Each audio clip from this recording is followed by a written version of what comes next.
बहुत अच्छी अगर जॉब भी करता है ना, और अपने भाई से आप बोल दो कि भाई साहब जितना सैलरी आप लेते हो थोड़ा आधे का जुगाड़ हमारा करवा दो ना, नहीं करेगा। या अगर किसी सेक्टर में आपका भाई बॉस हो ना, और आप बोलो कि भैया ये वाला कुर्सी मुझे दे दो, देगा? नहीं देगा। आप नौकरी करते हैं, अपने बॉस से जाके बोलिए कि बॉस इस साल मैं मैनेजर बनना चाहता हूं, आपकी वाली कुर्सी लेना चाहता हूं। अगले दिन से वो जुगाड़ भिड़ा के आपको वहां से एक्सपेल करवा देगा, निकालने का काम कर देगा। है या ना? एक मां की पेट से पैदा लिए दो भाइयों ने 2 दुकानें खोली बगल बगल में जूते का। अगर बड़े भाई के दुकान में कस्टमर जाते हैं, छोटा भाई कभी नहीं चाहेगा कि कस्टमर मेरा दुकान छोड़ के उसके दुकान में जाए। गला काट प्रतिस्पर्धा है मार्केट के अंदर, है नहीं है? है नहीं है? और हम नेटवर्कर, यहां एक बंदा ला के मुझे बोलता है कि सर मुझे भी क्राउन डायमंड बनना है। मैं गले लगा लेता हूं, बोलता हूं चल आज बैठ के प्लानिंग करते हैं, आने वाले 1 साल के अंदर तू क्राउन डायमंड बनेगा।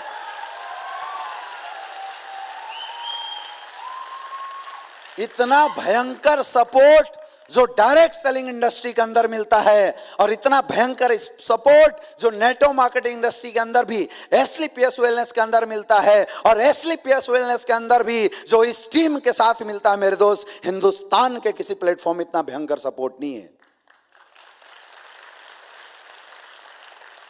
इस हॉल में 1000 लोग बैठे हैं। मेरा आपसे प्रश्न है, क्या आपके बाप दादाओं ने आपसे कभी बोला कि बेटा तू 1000 करोड़ का मालिक बनेगा?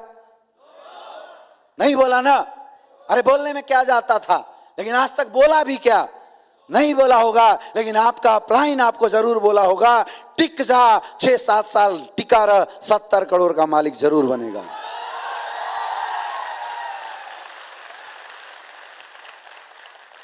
कितनी बड़ी अपॉर्चुनिटी है यार, सोच के तो देखो, सोच के तो देखो। तो क्या यह प्लेटफॉर्म हल्के में लेने लायक है? तो आप हल्के में क्यों ले रहे हैं?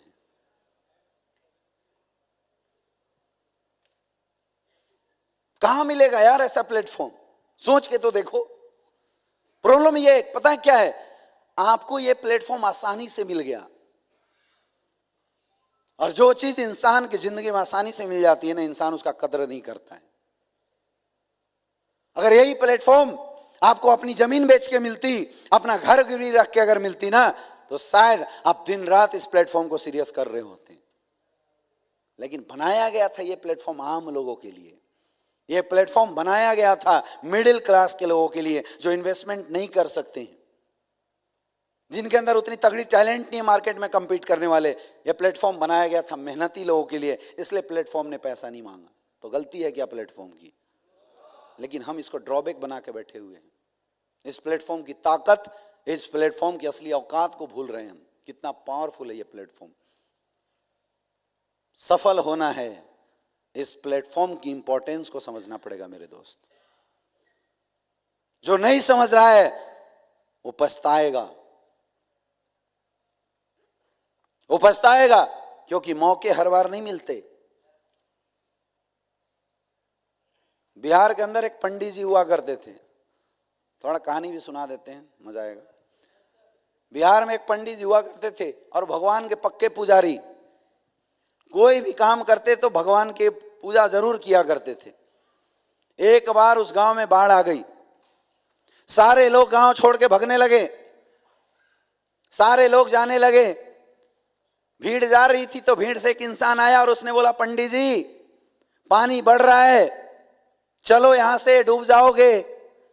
पंडित जी ने बोला, ना, मुझे भगवान के ऊपर भरोसा है, मुझे कुछ नहीं हो सकता।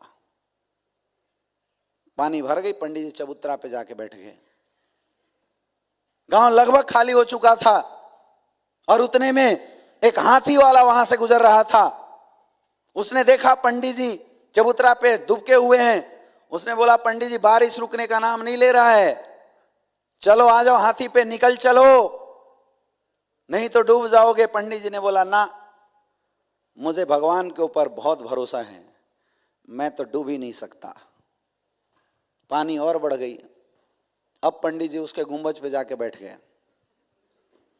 बारिश हो रही है, वहीं दुबके थे। तब तक राहत कोष के लिए एक हेलीकॉप्टर वाला आया और उसने देखा पंडित जी ऊपर दुबक के बैठे हुए हैं, पकड़ के दोनों हाथों से।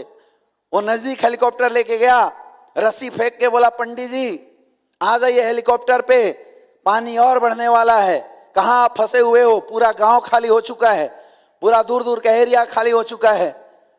पंडित जी ने बोला, मुझे भगवान पे भरोसा है, भैया आप चले जाओ, मेरे साथ भगवान कुछ नहीं होने देगा। और भगवान ने भरोसा पूरा किया। पंडित जी डूब गए और सीधे कहां पहुंच गए? भगवान के पास। जब पंडित जी भगवान के पास पहुंचे तो वो बड़े गुस्से में थे, बड़े क्रोध में थे।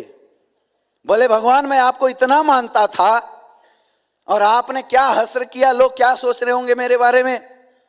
आपने मुझे बताइए जीते जी मार डाला, मैं बहुत भरोसा करता था। तो भगवान ने बोला, पंडित जी तुम भरोसा तो कर रहे थे लेकिन सच्चा भरोसा तुझे नहीं था।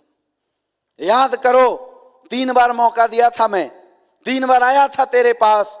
एक बार एक अनजान इंसान बन के आया था, क्या तू मुझे जानता था? बोला नहीं, वो मैं था। हमारी भी हालत ऐसी है, हमारी भी हालत ऐसी है। इतनी बेहतरीन अपॉर्चुनिटी हमारी जिंदगी में हमें मिला लेकिन हम उसको सीरियस नहीं ले रहे हैं, हल्के में आंक रहे हैं इस इंडस्ट्री को, हल्के में ले रहे हैं इसको, सीरियस नहीं हो रहे हैं। अप्लायंस समझा समझा के परेशान हैं लेकिन हम सीरियस नहीं ले रहे हैं। मेरे दोस्त, अगर आप इस इंडस्ट्री में सक्सेसफुल होना चाहते हैं तो आज के बाद इस इंडस्ट्री का इंपॉर्टेंस अपनी जिंदगी में देना शुरू कर दीजिए। समझ में आई बात? समझ में आई बात? जब आपकी लाइफ में इस इंडस्ट्री का इंपॉर्टेंस आपको समझ में आ जाएगा ना मेरे दोस्त, तभी ये इंडस्ट्री आपकी जिंदगी में प्रायोरिटी बनेगी। जो इंसान अपनी जिंदगी में जिस चीज को प्रायोरिटी देता है वो चीज उसको बड़ी आसानी से मिल जाती है। एक मां अपनी जिंदगी में सबसे ज्यादा प्रायोरिटी उस बच्चे को देती है जिस बच्चे को उसने अपने शरीर से पैदा किया है। यही वजह है कि मां अपनी पूरी ताकत, अपनी पूरी ममता झोंक देती है उस बच्चे के पालन पोषण करने में।